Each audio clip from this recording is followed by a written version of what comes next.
चलिए आज चलते हैं प्राचीन भारत के इतिहास में कोई 400 साल के एक लंबे सफर पर। सोचिए एक ऐसा दौर जब ये जमीन छोटे छोटे आपस में लड़ते राज्यों का एक जंजाल थी। आज हम यही देखने वाले हैं कि कैसे इस उथल पुथल भरी धरती पर भारत का पहला महान साम्राज्य खड़ा हुआ। तो सबसे बड़ा सवाल यही है कि ये इतना बड़ा बदलाव आखिर हुआ कैसे? क्या ये सब सिर्फ ताकत और तलवार के दम पर हुआ या फिर कहानी में कोई और भी मोड़ था? चलिए आज इसी फैसिनेटिंग कहानी की परतें खोलते हैं। तो सबसे पहले आइए उस दुनिया में चलते हैं जो साम्राज्य बनने से भी पहले मौजूद थी। ये वो समय था जब भारत राजनीतिक तौर पर तो टुकड़ों में बटा हुआ था, लेकिन यहाँ के लोगों के दिमाग में एक जबरदस्त वैचारिक क्रांति जन्म ले रही थी। देखिए, इस दौर में लोग पुराने कबायली ढांचों से आगे बढ़ रहे थे। अब पहचान कबीले से नहीं बल्कि एक तय इलाके से होने लगी थी, और यहीं पर राष्ट्र का आइडिया, मतलब एक टेरिटोरियल स्टेट का कॉन्सेप्ट पहली बार अपनी जड़ें जमा रहा था। और ये बहुत दिलचस्प है। देखिए, एक तरफ राजा और रजवाड़े सत्ता के लिए लड़ रहे थे, तो वहीं दूसरी तरफ समाज में एक बहुत गहरी वैचारिक क्रांति चल रही थी। और इस क्रांति का सार हमें मिलता है उपनिषद नाम के ग्रंथों में। ये वो टेक्स्ट थे जो जिंदगी के सबसे बड़े सवालों से जूझ रहे थे।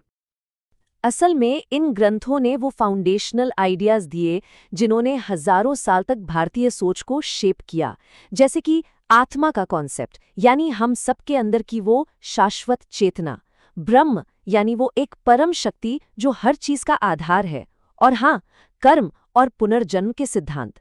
इन सब ने मिलकर जीवन को देखने का एक बिल्कुल नया फलसफा तैयार कर दिया था। तो जहां एक तरफ ये सब वैचारिक मंथन चल ही रहा था, तभी एक बाहरी शक्ति ने आकर उत्तरी भारत के पूरे पॉलिटिकल बैलेंस को हिलाकर रख दिया। ये एक ऐसा झटका था जो आगे चलकर एकता का कारण बना। देखिए, सदियों से पश्चिम की बड़ी बड़ी ताकतें, पहले पर्शियन यानी पारसी और फिर ग्रीक यानी यूनानी, भारत की उत्तर पश्चिमी सरहद पर दस्तक दे रही थीं। डेरियस द ग्रेट से लेकर अलेक्जेंडर यानी सिकंदर तक इन आक्रमणों ने इस पूरे इलाके की सियासत में एक जबरदस्त हलचल मचा दी थी। और जब ये सेनाएं आमने सामने आईं, तो ये सिर्फ दो फौजों का नहीं बल्कि दो अलग अलग मिलिट्री ट्रेडिशंस का टकराव था। एक तरफ पर्शियन स्पारा-बारा फौज थी जो अपनी बड़ी बड़ी ढालों की दीवार बनाकर लड़ती थी, तो दूसरी तरफ थी भारतीय सेनाएं जिनकी असली ताकत थे उनके युद्ध हाथी और अपने इलाके की चप्पे चप्पे की जानकारी। तो सिकंदर तो चला गया, लेकिन अपने पीछे वो उत्तर पश्चिम भारत में एक पावर वैक्यूम छोड़ गया, एक शक्ति शून्य। और इतिहास का नियम है कि जहां भी ऐसी खाली जगह बनती है, उसे भरने के लिए कोई ना कोई जरूर आता है। और इस बार वो था एक युवा और बेहद एम्बिशियस लीडर। जी हाँ, हम बात कर रहे हैं चंद्रगुप्त मौर्य की। सिर्फ 20 साल की उम्र में इस नौजवान ने जो किया वो कमाल था। उन्होंने मगध के शक्तिशाली नंद वंश को हराया, उनकी विशाल सेना को मात दी और पाटलिपुत्र पर कब्जा कर लिया, और इसी के साथ रखी गई भारत के पहले महान साम्राज्य की नींव। अब साम्राज्य तो बन गया, पर इसकी असली परीक्षा अभी बाकी थी। सिकंदर का एक जनरल था, सेल्यूकस। उसने सोचा कि वो सिकंदर के जीते हुए भारतीय इलाकों को वापस हासिल कर लेगा, लेकिन उसका सामना एक ऐसी नई ताकत से हुआ जिसका उसने अंदाजा भी नहीं लगाया था। इस जंग का नतीजा एक संधि के रूप में निकला, और ये कोई मामूली संधि नहीं थी। चंद्रगुप्त को आज के अफगानिस्तान और बलूचिस्तान जैसे विशाल इलाके मिले। बदले में उन्होंने सेल्यूकस को दिए 500 युद्ध हाथी। ये 500 हाथी उस जमाने के टैंक की तरह थे, और इन्होंने आगे चलकर पश्चिम में कई लड़ाइयों का रुख बदल दिया। अब सोचिए, इतने बड़े साम्राज्य को चलाना कोई आसान काम तो था नहीं। इसके लिए चंद्रगुप्त ने एक बहुत ही सोफिस्टिकेटेड ब्यूरोक्रेटिक सिस्टम बनाया, मतलब एक पूरा प्रशासनिक ढांचा। बड़े बड़े प्रांतों को चलाने के लिए राजकुमार होते थे, जिन्हें कुमार कहा जाता था। फिर खजाने की देखरेख के लिए कोषाध्यक्ष, और टैक्स वसूलने के लिए अलग अधिकारी, हर काम के लिए एक एक्सपर्ट। ये साम्राज्य अपने शिखर पे पहुंचा चंद्रगुप्त के पोते अशोक के समय में। मौर्य साम्राज्य शायद इतिहास में इतना बड़ा कभी नहीं था, लेकिन अशोक का शासन सिर्फ विस्तार के लिए नहीं बल्कि एक बहुत ही ड्रामेटिक पर्सनल ट्रांसफॉर्मेशन के लिए याद किया जाता है। ये सब शुरू हुआ कलिंग के युद्ध से। ये मौर्य साम्राज्य की आखिरी और सबसे खूनी लड़ाई थी।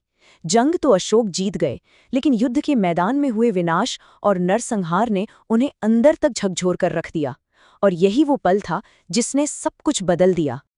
और इसके बाद अशोक ने जो किया वो इतिहास में शायद ही किसी और सम्राट ने किया हो। उन्होंने अपने इस पश्चाताप को, अपने इस दुख को पत्थर के शिलालेखों पर खुदवाकर पूरे साम्राज्य में लगवा दिया। एक शिलालेख कहता है, कलिंग को जीतने के बाद देवों के प्रिय को बहुत पछतावा हो रहा है। सोचिए, एक जीता हुआ राजा अपनी ही जीत पर अफसोस कर रहा है। इसके बाद अशोक ने अपनी पूरी राजनीति ही बदल दी। उन्होंने ऐलान किया कि अब से वो शस्त्र विजय यानी हथियारों से जीत हासिल नहीं करेंगे, बल्कि धम्म विजय करेंगे। धम्म का मतलब था नैतिकता, करुणा और सामाजिक जिम्मेदारी का रास्ता। उन्होंने युद्ध छोड़ दिया, पर हाँ, देश की रक्षा के लिए एक मजबूत सेना बनाए रखी। अब उनका पूरा ध्यान अपनी प्रजा की भलाई पर था, सड़कें, अस्पताल और आरामगाहें बनवाना। पर इतिहास का एक और सच ये भी है कि कोई साम्राज्य हमेशा के लिए नहीं टिकता। अशोक की मृत्यु के बाद ये महान साम्राज्य धीरे धीरे कमजोर पड़ने लगा और आखिरकार बिखर गया। मौर्यों के पतन के बाद जो खालीपन आया, उसे भरने के लिए नई ताकतें सामने आईं।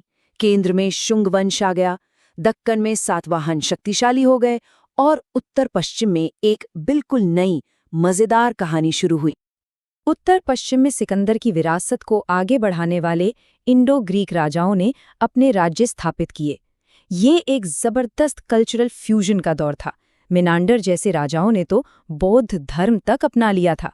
उन्होंने सही मायनों में भारतीय और यूनानी यानी हेलेनिस्टिक कल्चर के बीच एक पुल बनाया। और इस फ्यूजन का, इस मेलजोल का सबसे खूबसूरत सबूत है गांधार आर्ट। जरा सोचिए, बौद्ध धर्म के विषय, लेकिन उन्हें बनाने का तरीका ग्रीक और रोमन। आपको ऐसी मूर्तियां मिलेंगी जिनमें बुद्ध का चेहरा किसी ग्रीक देवता जैसा लगता है। ये दो महान सभ्यताओं का एक अद्भुत संगम था।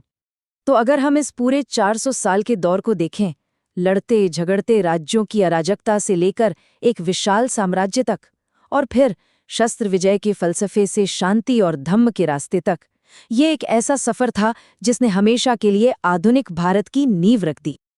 और आखिर में ये कहानी हमें एक बहुत ही गहरे सवाल के साथ छोड़ जाती है। क्या किसी भी राज्य को उसकी सैन्य ताकत से ज्यादा पहचाना जाना चाहिए या उसके विचारों से? मौर्य साम्राज्य की कहानी हमें दिखाती है कि एक राष्ट्र तलवार के दम पर बनाया तो जा सकता है, लेकिन उसे महान बनाते हैं उसके विचार। तो असली विरासत क्या है, ताकत या फिर फलसफा?